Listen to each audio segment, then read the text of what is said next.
그런데 이렇게 말씀드리면 절대 수술 안 받으실 것 같은데.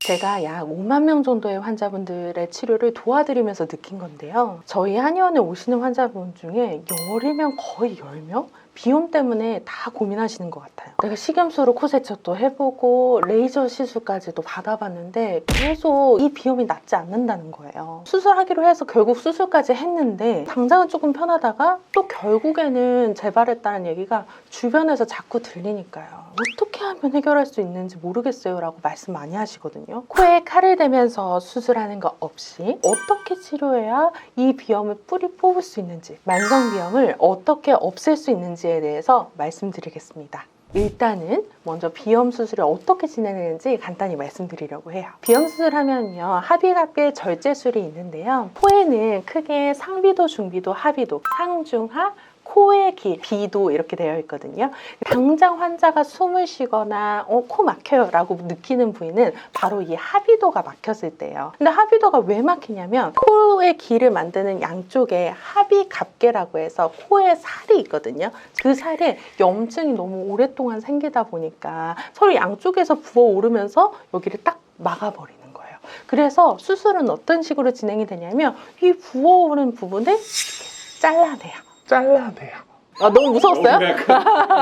비염 수술한다고 할 때에는 부어오른 이 하비갑계를 절개내서 코 안에 있는 공간, 특히 하비도를 숨 쉴 수 있는 통로로 만든다라고 보시면 돼요.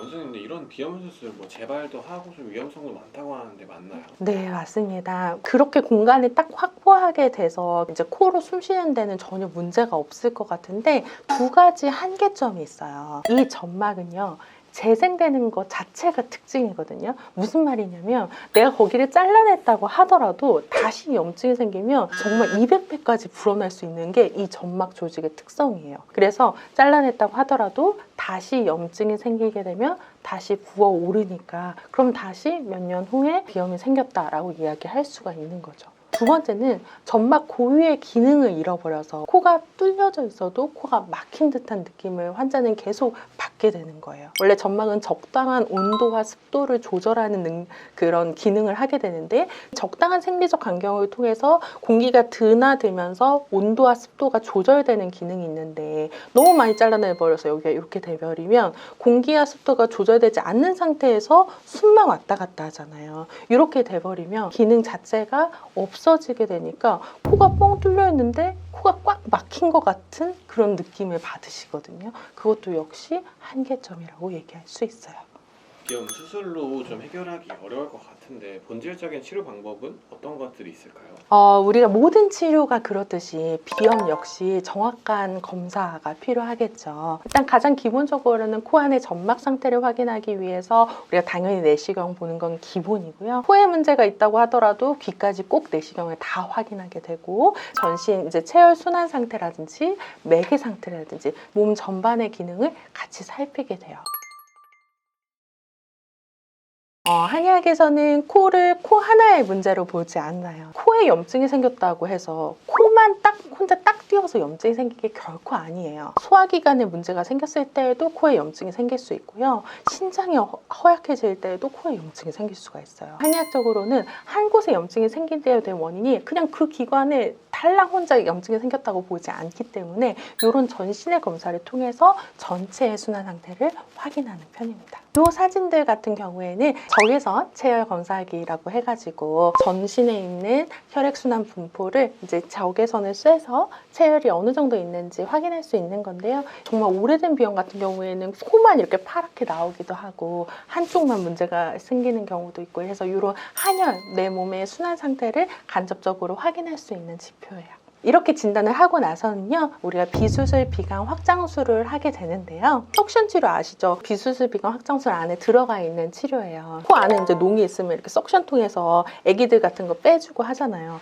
그럼 환자분들이 대부분 이래요. 저 석션 받아봤는데 금방 다시 코 막히는데요? 그런 분들께서는 대부분 하비갑계만 석션을 한 경우가 있어요. 사실 필요한 부위는 더 깊은 부위인데 겉에만 이렇게 살짝 빼내는 경우가 있단 말이죠. 하비갑계만 잠깐 농을 을 빼내면 금방 다시 농이 차서 코가 금방 막히게 됩니다. 대부분 환자분들이 경험하실 때는 보통 석션 하시는 경우에 여기 가운데만 들어갔다가 나오는 것 같아요. 그런데 저희는 조금 더 깊숙한 공간까지 이제 석션을 해내야 되기 때문에 이 합일각에서 저 끝에 귀 있는 쪽까지 석션 팁이 들어갔다 나오게 되고요. 중비각계 있는 쪽으로도 해오게 되고 위에 있는 상비각계 쪽으로도 석션을 넣어서 농을 빼내게 돼요. 그래서 환자분들이 치료받고 나시면 이렇게 코가 뻥 뚫린 적은 처음이에요 라고 표현하시는 경우도 있으세요. 그래서 우리가 석션을 할 때는 이렇게 깊은 부위, 여러 가지 부위에 석션 팁을 잘 넣어서 끝까지 농을 빼내는 것이 노하우이자 기술인데 사실 이렇게까지 하기가 쉽지 않아요. 깊숙한 데까지 석션 팁이 잘 도달하기 위해서 저희 같은 경우에는 비수술, 비강 교정술을 하게 되는데요. 그것은 바로 코 안에 공기압을 이용해서 공간을 벌려주는 시술 방법입니다. 조금 생소하실 수 있거든요. 사진 한번 보실게요. 이런 식으로 코 안에 풍선 같은 기기를 넣어서 코와 목이 거의 닿는 부위까지, 거의 이 끝까지 들어가거든요. 들어갈 때는 풍선이 부풀어 있지 않아요. 다 끝까지 팁이 들어간 상태에서 거기서 숨을 참고 풍선을 빡 불게 되면 점막이 말랑말랑하기 때문에 풍선 안에 공기가 들어가게 되면서 공간을 확 열어주게 되거든요. 그러면 코의 길이 깊숙한 데까지 뚫리게 되죠. 뒷목에 석션 팁이 된 것 같다 이렇게 표현하시기도 할 정도로 저 속까지 들어가게 되는데 그렇게 하게 된 다음에 치료를 하니까 깔끔하게 또 깊숙이 치료가 가능한 겁니다. 그 다음에는요, 내시경 심부 점막 치료를 하게 되는데요. 비경을 열어서 보면 여기 앞에는 합일각계밖에 안 보여요. 그래서 대부분 한의원에서 원장님 저 비강 사열 해봤는데요? 라고 하시는 경우에는 거기만 이렇게 침을 놓고 피를 좀 흘리고 하는 것들을 경험해 보신 거였는데 사실 그 부위만 염증 부위가 결코 아니기 때문에 저희가 내시경 통해서 저 속 안 깊은 곳까지 확인하고 거기에 점막이 부어있는 경우에는 그 부분의 숨길도 확보하기 위해서 거의 한 12cm 정도? 네, 침이 들어가서 저 안에서 그 부위만 딱 하고 나옵니다. 그러면 원장님 너무 아픈 거 아니에요? 어떻게 12cm짜리 침이 이 속까지 들어가요? 라고 해서 놀라실 수가 있는데 그 부분이 그렇게 딱 해결이 되면 너무 시원하기 때문에 보통 7살짜리, 5살짜리 애기들도 처음에 울면서 치료받다가 코가 뻥 뚫리는 느낌 때문에 좀 잘 치료받는 편이세요. 그럼 원장님 거기를 이렇게 상처내서 피를 내는 것이 어떻게 비염 치료가 되나요? 라고 궁금해 하실 수 있는데 인체의 반응들, 인체의 자연스러운 생리 회복 반응들을 생각하시면 이해가 편해요. 어떤 피부를 강화시킬 때나 탄력을 위해서 레이저를 하거나 할 때에도 우리가 상처를 일부러 내고 상처를 회복하는 과정에서 탄력을 얻게 되는 경우가 많이 있거든요. 점막도 마찬가지예요. 점막에 일부러 상처를 내서 붓기를 일단 빼고 난 다음에 점막재생 약침으로 거기를 이렇게 튼튼하게 만들어주면 예전에 이만큼 부어올랐던 것이 이만큼밖에 안 부어오르고 이렇게 하게 되면서 점점 내 몸이 재생 과정을 거치면서 비염이 해결된다라고 보면 돼요. 인체의 재생 과정을 이용한 치료법이 되니까 당연히 한 번의 재생만으로는 안 되겠죠. 내시경 심부 점막 치료도 몸의 재생 과정을 이용한 거기 때문에 반복적인 치료가 필요하다라고 할 수 있어요. 그래서 비염 치료에서는요, 단순히 그냥 콧물을 빼는 거 그것만 중요한 게 아니고요. 어느 범위까지 깊숙이 완벽하게 빼내느냐 중요하고 우리가 이걸 빼내고 난 다음에 그 부분이 다시 염증이 생기지 않도록 그 환경을 만들어주는 것까지가 정말 중요한 부분입니다. 그런 것까지 다 치료했을 때 우리가 코로 숨쉬는 행복을 되찾을 수 있게 되는 거죠. 조금 정리해서 하면 공기압을 이용해서 코 안에 있는 공간을 저 깊숙한 곳까지 확산시킨 다음에 석션으로 말끔히 제거하고 이게 내시경을 통해서 우리가 겉에 있는 부분이 아니라 저 속에 있는 부분까지 사열해서 염증을 제거하고 거기 다시 부어오르면 안 되니까 부어오르지 않도록 점막재생 약침까지 이렇게 하는 프로세스를 가진 것은 아마 제가 알기로는 유일하다고 알고 있어요.